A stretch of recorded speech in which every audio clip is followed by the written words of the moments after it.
Hi everyone, Richard Seabrook here. I'm the designer and creator of Kinetic Edge.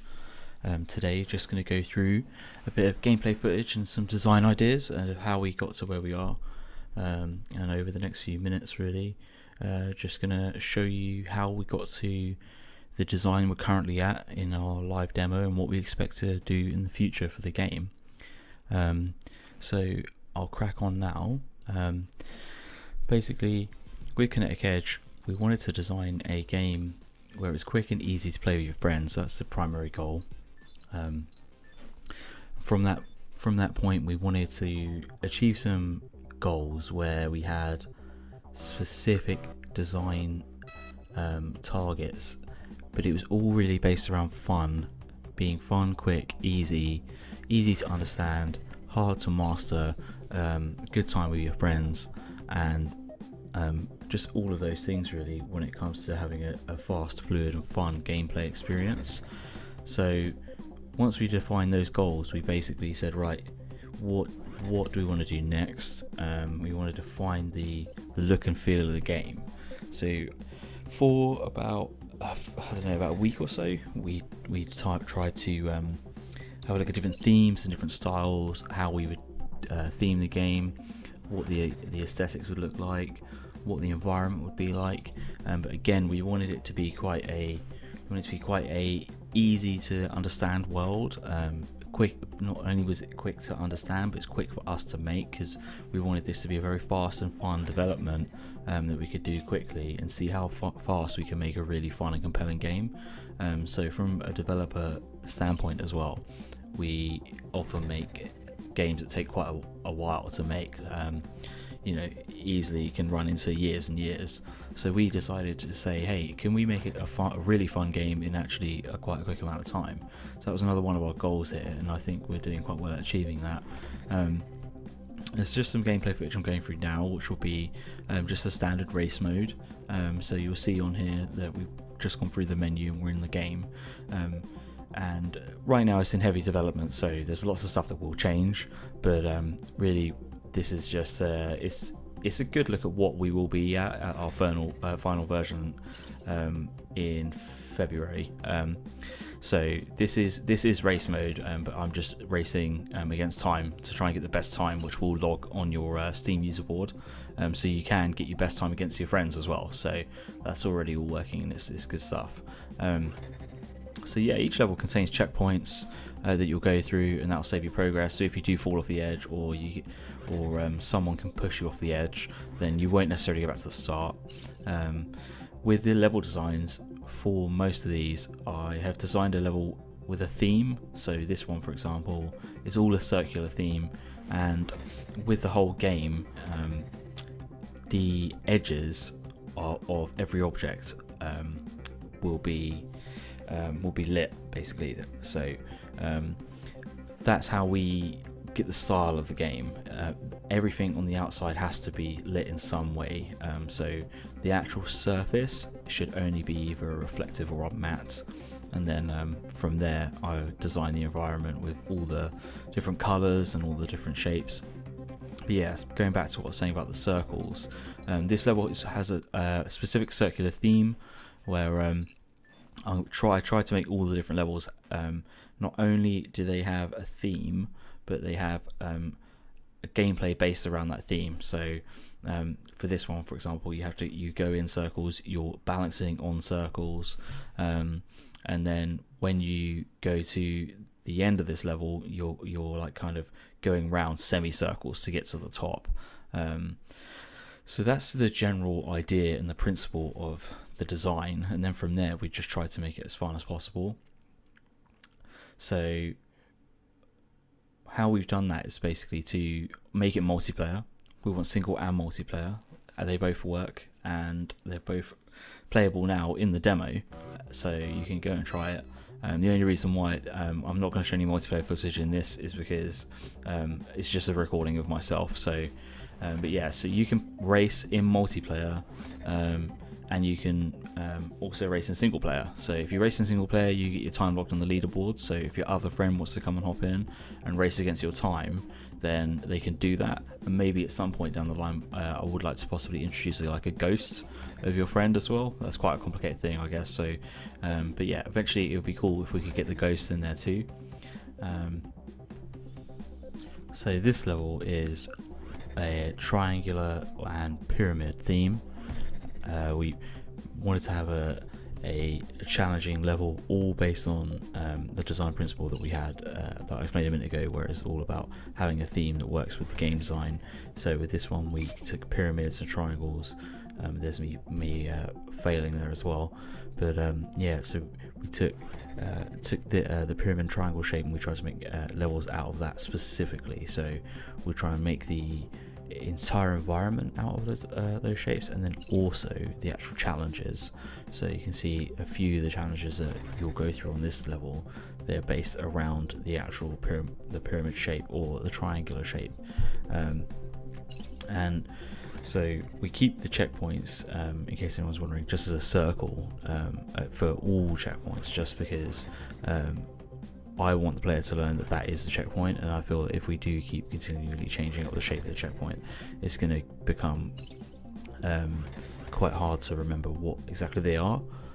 So that's why I've chosen to keep them as a circle, because then once you've learned that that is a checkpoint, you don't have to ever look for a different shape checkpoint. You know that's where you've got to go.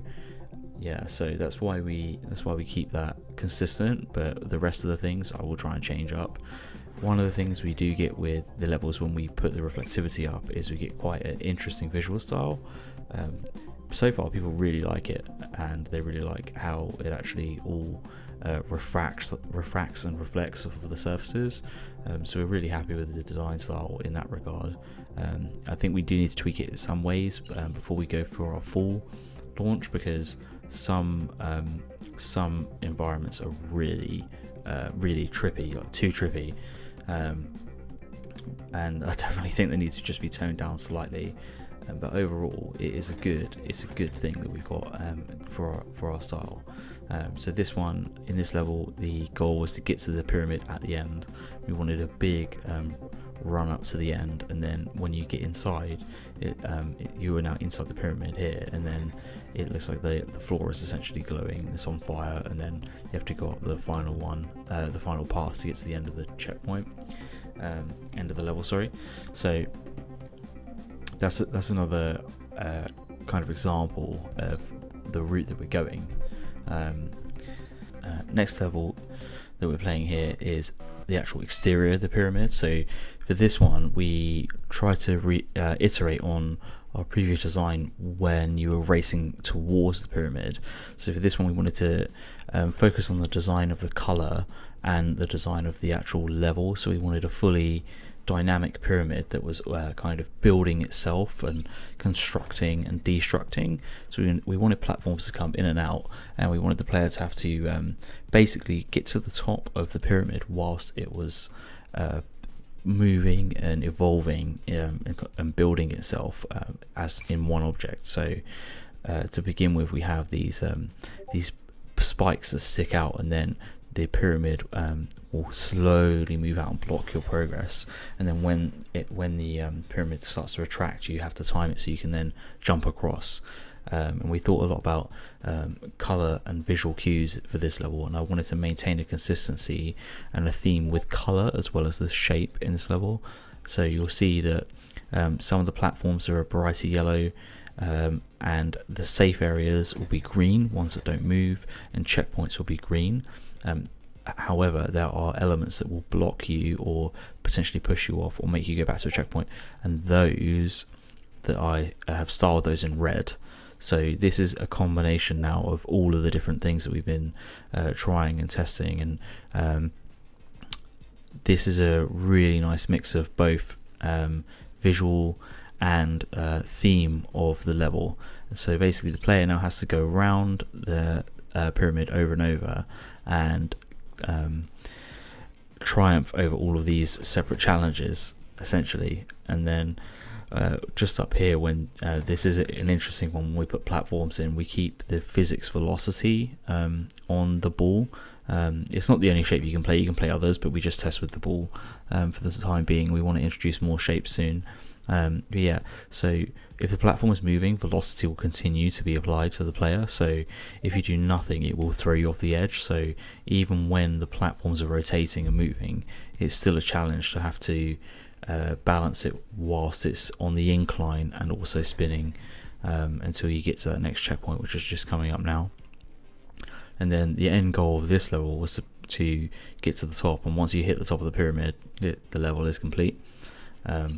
And yeah, we've basically put challenges on every side going up, so you can see as it goes. If you see down below, the challenges are still down there, and then as you come up, more and more challenges will be on every side. So this one's quite simple once you get to the top, and then you just got the final climb up to the top, which is just some jumping and platforming. But again, you can obviously race this level with your friends and see if you can beat their high score. And it's not the only game mode in the game. We've got loads of other game modes. We're just showing these ones off for the moment because the rest of them were still in development, but I'll show you some more in development game modes shortly. So yeah, that's the end of the pyramid level. So this game mode is golf game mode. This is the one that's currently in development that we're still working on, and this is from the actual engine. I'm just having a little fly around to show you an example. There's several different game modes we're working on at the moment. We've got survival, which is the last man standing, and we've also got arena, which is another good game mode to play with your friends, which you can see in the trailer of the game. But again, that's mainly multiplayer, so I can't really show too much footage of that one, but you can certainly go and check out the trailer. With golf game mode, we really want to be able to have a multiplayer experience where you can have these really fun and crazy race courses to play golf on. We just want to see how we can potentially involve other shapes and styles in that game mode. And then lastly, we have arena, which we've got several different arenas. This is just one example of pretty much the most vanilla one we have, which is just a circle, and then inside the green circle you achieve the most points. So there's always a reason for players to get to the middle, because you get times 3 points in the middle, and then you get times 2 points on the outside, and then just standard points on the outside of the second circle. So it's always motivation getting to the middle, because if you can stay into the middle for the longest, then you will get the most points and win the game. But you can also use your player blast ability here to push players off the edge. So yeah, there's lots of different arenas that we're excited to show when the game fully comes out. But one of these, I believe, is live in the demo now that you can also check out and play. So yeah, that pretty much wraps up the insight to the demo of Kinetic Edge and where we're at the moment. Just thought I'd finish off with some graphics of our original versions where we just messed around. We got our logo from one of the early versions, but these levels have evolved or been iterated into new things. So yeah, that's pretty much it. I hope that gives you a better insight into how we develop the game and what we do and how we get to the stage that we're at. And hopefully we'll see you all in February with a full launch of Kinetic Edge, and I really hope you'll all enjoy it. So thank you for joining me today on the Kinetic Edge developer insight, and take care and goodbye.